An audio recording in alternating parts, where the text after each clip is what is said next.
Everyone, आज हम discuss करेंगे सी लैंग्वेज के बारे में कि ये कैसे बनी है, इसकी हिस्ट्री को डिस्कस करेंगे क्योंकि आज से हमारी सी लैंग्वेज की क्लासेस शुरू होने जा रही है। तो सबसे पहले हम देखेंगे कि सी लैंग्वेज बनी कैसे है। तो सबसे पहली बात आती है कि सी लैंग्वेज जो एक जर्नल पर्पज़ प्रोग्रामिंग लैंग्वेज है।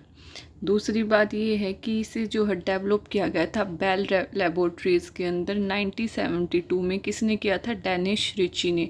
ये जो हमारे बहुत सारे एग्ज़ाम में पूछा जाता है कि सी लैंग्वेज, ऐसे 3 क्वेश्चन बनते हैं। पहला पूछा जाता है जो कि PYQ रहते हैं कि सी लैंग्वेज किसने डेवलप की थी? डेनिस रिची ने। कब डेवलप की थी? 1972 में। और थर्ड क्वेश्चन आता है हमारा बेल लेबोरेटरीज़ की कहाँ पे डेवलप की थी? ये जो है USA के अंदर है। तो अब हम नेक्स्ट पॉइंट को डिस्कस करते हैं कि जो सी लैंग्वेज है इसके बहुत सारे प्रिंसिपल और आइडियाज़ जो हैं, जो इसकी पहले की लैंग्वेजेस थी यानी जो पूर्वज थे इसके, अगर हम अपनी आम बोलचाल की भाषा में बात करें तो जो BCPL, CPL या एल्गोल हैं, इनसे ये जो है इसके बहुत सारे फीचर लिए गए हैं। तो हम इसकी लाइन के बारे में ही बात करते हैं कि सी लैंग्वेज के जो पूर्वज हैं वो कौन कौन हर कैसे हैं। तो सबसे पहले आई थी हमारी एल्गोल 60। ये जो डिज़ाइन की थी किसने? इंटरनेशनल कमेटी ने 1960 के अंदर। फिर आई हमारी CPL की फुल फॉर्म होती है कंबाइंड प्रोग्रामिंग लैंग्वेज। ये कैम्ब्रिज और यूनिवर्सिटी और लंदन सॉरी इन दोनों ने मिलकर 1963 के अंदर जो है CPL डेवलप की। एल्गोल की कुछ फीचर्स CPL ने इनहेरिट किए हैं, या हम कह सकते हैं कि इसका नेक्स्ट वर्जन जो हमारी CPL है। और CPL का जो नेक्स्ट वर्जन आया, नया वर्जन आया, वो था हमारा BCPL।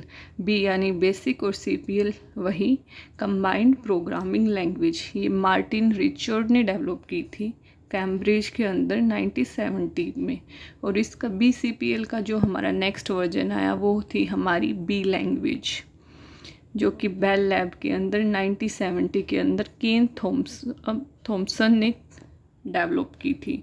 और इसके जो कलीग थे जिन्होंने साथ में मिलकर डेवलप करवाई थी वो थी डेनिस रिची। इन्होंने ही सी लैंग्वेज को डेवलप किया है 1972 बेल लैब्स के अंदर। सो ये थी हमारी पूरी की पूरी सी लाइन डिसेंडेंट की जो सी लैंग्वेज के पूर्वज हैं वो। तो अब हम एक एक लैंग्वेज के बारे में थोड़ा सा डिटेल में देखते हैं कि किस लैंग्वेज की क्या करेक्टरिस्टिक्स थी, क्या एडवांटेज और डिसएडवांटेज थे, जिसके वजह से जो है न्यू वर्जन लेके आने पड़े। तो सबसे पहले बात करेंगे हम एल्गोल की, जो कि 1960 के अंदर डेवलप की गई थी। इसे लेबल दे दिया गया कि ये बहुत टू एब्स्ट्रैक्ट है, बहुत ज़्यादा ही जर्नल है। इसी वजह से जो है CPL आई। CPL यानी कंबाइंड प्रोग्रामिंग लैंग्वेज कंबाइंड 1963 के अंदर ये जो है डेवलप की गई थी इस पर्पज़ के साथ कि ये कैपेबल होगी हाई लेवल और मशीन इंडिपेंडेंट प्रोग्रामिंग के लिए। यानी हाई लेवल की अगर हमें प्रोग्रामिंग करनी पड़े और मशीन इंडिपेंडेंट की जो हर मशीन पर काम कर सके, इसके लिए हमने डेवलप की थी CPL।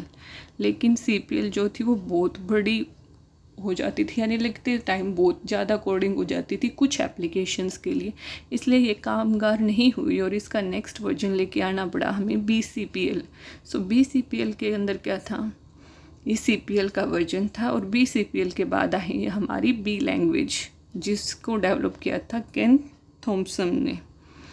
सो B लैंग्वेज डिज़ाइन किस लिए की गई थी? Recursive, non numerical, machine independent applications के लिए, यानी कि सिस्टम या लैंग्वेज सॉफ्टवेयर को तैयार करने के लिए हमने B लैंग्वेज को यूज़ किया था।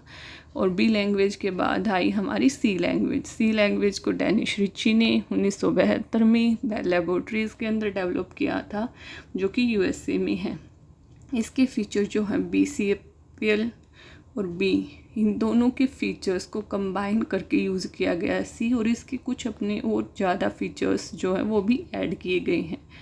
सो जो हमारी BCPL लैंग्वेज थी और B थी वे टाइपलेस लैंग्वेजेस थी, यानी कि उनके अंदर टाइपिंग की ज़रूरत बहुत कम या पड़ती ही नहीं थी। इसके अंदर वेरिएबल जो है वो सिंपली वर्ड्स में होते थे मेमोरी के अंदर ही। अगर एग्ज़ाम में जो कि पूछा जाने वाला क्वेश्चन है, हमारा इम्पोर्टेंट पॉइंट है वो ये है कि यूनिक्स ऑपरेटिंग सिस्टम जो है कौन सी लैंग्वेज में लिखा गया था, असेंबली के अंदर, और दोबारा से उसे लिखा गया सी लैंग्वेज के अंदर। सो थैंक यू एवरीवन, ये थी हमारी सी लैंग्वेज और उसकी हिस्ट्री।